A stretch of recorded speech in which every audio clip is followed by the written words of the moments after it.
Assalamualaikum warahmatullahi wabarakatuh. Selamat siang Ibu Dian Tauhidah, MPD, selaku dosen mata kuliah Metodologi Pembelajaran Biologi dan teman-teman yang kami banggakan. Nah, kami dari kelompok 2 akan mempresentasikan hasil diskusi kami yang berjudul Strategi Pembelajaran. Halo kawan, selamat datang di kelas online Metodologi Pembelajaran Biologi. Nah, kali ini saya akan memperkenalkan anggota kelompok kami. Yang pertama ada saya, Niken Safitri dengan NIM 2008-086025 sebagai presentator pertama sekaligus moderator.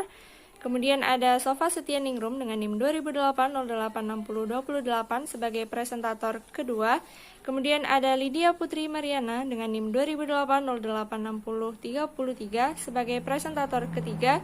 Kemudian ada Ayunita dengan NIM 2008-086035 sebagai presentator keempat. Kemudian ada Amanda Vera Putri Wijayanti dengan NIM 2008-086041 sebagai presentator kelima. Dan yang terakhir ada Ahmad Wildan Labib Mahardika dengan NIM 2008-086046 sebagai presentator keenam. Baik, saya akan mengawali presentasi dengan sedikit pantun. Main layang-layang bersama Lydia, layang-layangnya putus ketabrak pohon mangga. Semangat siang semuanya, mari kita simak bersama presentasi dari kelompok 2. Baik, apa saja sih yang akan kami bahas pada presentasi hari ini? Yang pertama ada pengertian strategi pembelajaran. Kemudian yang kedua ada strategi-strategi pembelajaran yang isinya itu yang pertama ada strategi pembelajaran langsung atau direct instruction. Kemudian yang kedua ada strategi pembelajaran tidak langsung atau indirect instruction. Kemudian yang ketiga ada strategi pembelajaran interaktif atau interactive instruction.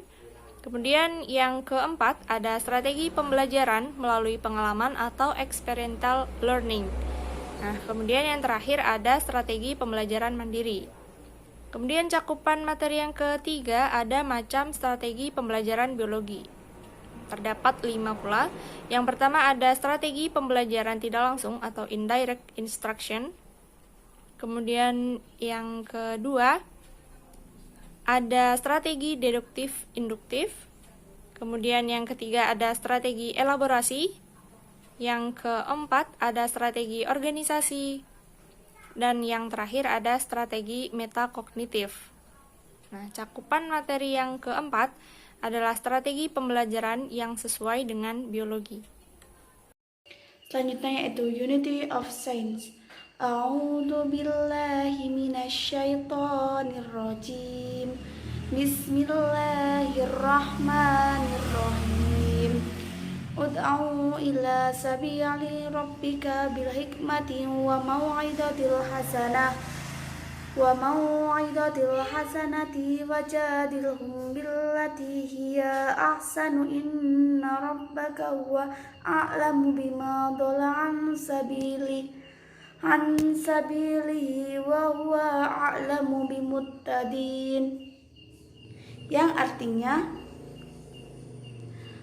wahai Nabi Muhammad SAW, serulah semua manusia kepada jalan yang ditunjuk. Tuhan pemelihara kamu dan hikmah dengan kata-kata bijak sesuai dengan tingkah keadaan mereka dan pengajaran yang baik.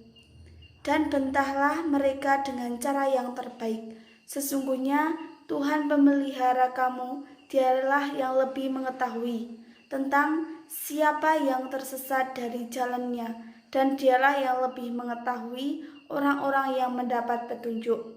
Surat An-Nahl ayat 125.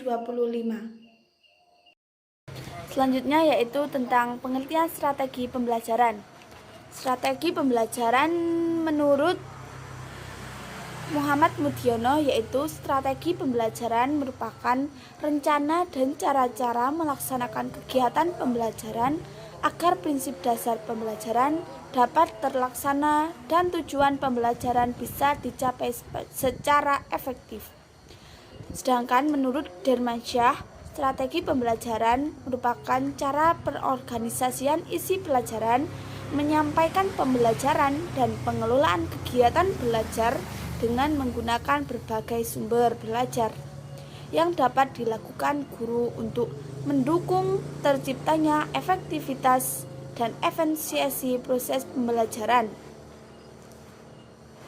Assalamualaikum warahmatullahi wabarakatuh. Perkenalkan, nama saya Lydia Putri Mariana, NIM 20080860033. Di sini saya akan menyampaikan materi mengenai strategi pembelajaran. Strategi pembelajaran dibagi menjadi 5, yaitu yang pertama adalah strategi pembelajaran langsung atau direct instruction, kemudian yang kedua adalah strategi pembelajaran tidak langsung atau indirect instruction, kemudian yang ketiga adalah strategi pembelajaran interaktif atau interactive instruction, kemudian yang keempat adalah strategi pembelajaran melalui pengalaman atau experiential learning, kemudian yang terakhir adalah strategi pembelajaran mandiri. Nah, untuk yang pertama yaitu mengenai strategi pembelajaran langsung atau direct instruction, yaitu strategi pembelajaran langsung merupakan strategi yang kadar berpusat pada gurunya paling tinggi dan paling sering digunakan. Pada strategi ini termasuk di dalamnya metode-metode ceramah, pertanyaan didaktik, kemudian pengajaran eksplisit, praktik, dan latihan, serta demonstrasi. Kemudian strategi pembelajaran langsung efektif digunakan untuk memperluas informasi atau mengembangkan keterampilan langkah demi langkah. Sekian dari saya selaku pemateri ketiga. Selanjutnya akan disampaikan oleh Mbak Ayunita. Untuk waktu dan tempat saya persilahkan. Terima kasih. Baik, saya akan melanjutkan materi tentang strategi pembelajaran tidak langsung atau indirect instruction. Ciri-ciri strategi ini yaitu 1. Memperlihatkan bentuk keterlibatan siswa yang tinggi dalam melakukan observasi, penyelidikan, penggambaran inferensi berdasarkan data, atau pembentukan hipotesis. Yang kedua yaitu guru beralih dari penceramah menjadi fasilitator, pendukung, dan sumber personal atau research person. Yang ketiga, guru merancang lingkungan belajar. Yang keempat, mensyaratkan digunakannya bahan-bahan cetak, non-cetak, dan sumber-sumber manusia. Selanjutnya yaitu strategi pembelajaran interaktif atau interactive instruction.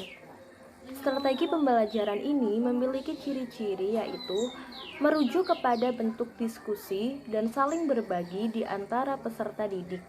Yang kedua, strategi pembelajaran interaktif dikembangkan dalam rentang pengelompokan metode-metode interaktif yang di dalamnya terdapat bentuk-bentuk diskusi kelas, diskusi kelompok kecil, atau pengerjaan tugas berkelompok, dan kerjasama siswa secara berpasangan.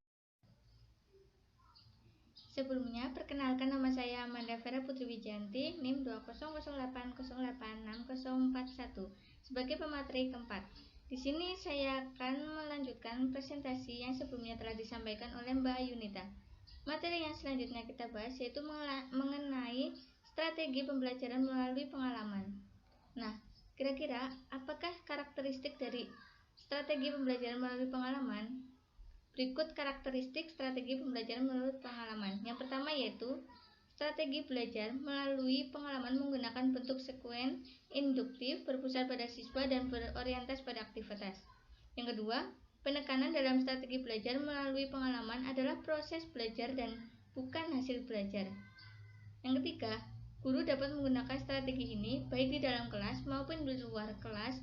Sebagai contoh, di dalam kelas dapat digunakan metode simulasi, sedangkan di luar kelas dapat dikembangkan metode observasi untuk memperoleh gambaran pendapat umum.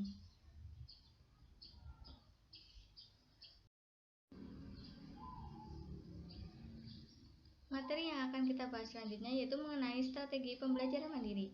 Nah, kira-kira apakah belajar mandiri tersebut?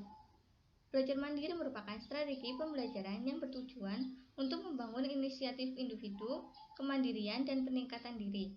Fokusnya adalah pada perencanaan belajar mandiri oleh peserta didik dengan bantuan guru. Belajar mandiri juga bisa dilakukan dengan teman atau sebagai bagian dari kelompok kecil. Demikian yang dapat saya sampaikan. Selanjutnya akan disampaikan oleh Mas Wildan. Baik, saya akan melanjutkan presentasi dari Mbak Amanda. yaitu tentang macam-macam strategi pembelajaran. Yang pertama ada strategi pembelajaran tidak langsung atau indirect instruction. Di antaranya yaitu yang pertama pembelajaran langsung, yang kedua pembelajaran eksplisit, yang ketiga belajar tuntas, yang keempat ceramah dan demonstrasi, yang kelima demonstrasi, yang keenam resitasi, yang ketujuh praktik dan latihan atau dalam kurung praktik. Kemudian yang kedua ada strategi deduktif dan induktif. Yaitu dengan strategi pembelajaran deduktif, pembelajaran dimulai dengan prinsip yang diketahui ke prinsip yang tidak diketahui. Dengan strategi pembelajaran induktif, pembelajaran dimulai dari prinsip-prinsip yang tidak diketahui ke prinsip-prinsip yang diketahui. Kemudian yang ketiga ada strategi elaborasi. Di antaranya yaitu yang pertama pembuatan catatan, yang kedua penggunaan analogi, yang ketiga metode PG4R. Kemudian yang keempat ada strategi organisasi. Strategi organisasi diantaranya yaitu yang pertama membuat ringkasan, yang kedua pembuatan kerangka dan pemetaan atau mapping. Kemudian yang terakhir ada strategi metakognitif. Yaitu strategi metakognitif adalah keterampilan untuk mengontrol ranah atau aspek kognitif. Kemudian yaitu tentang strategi pembelajaran yang sesuai dengan biologi.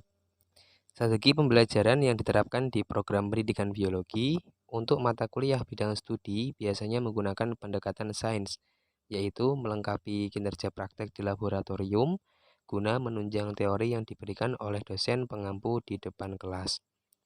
Oleh karena itu, hasil evaluasi praktikum diintegrasikan dengan hasil belajar teoritis. Dari proses tersebut, mahasiswa diharapkan dapat menerima konsep-konsep biologi secara bermakna.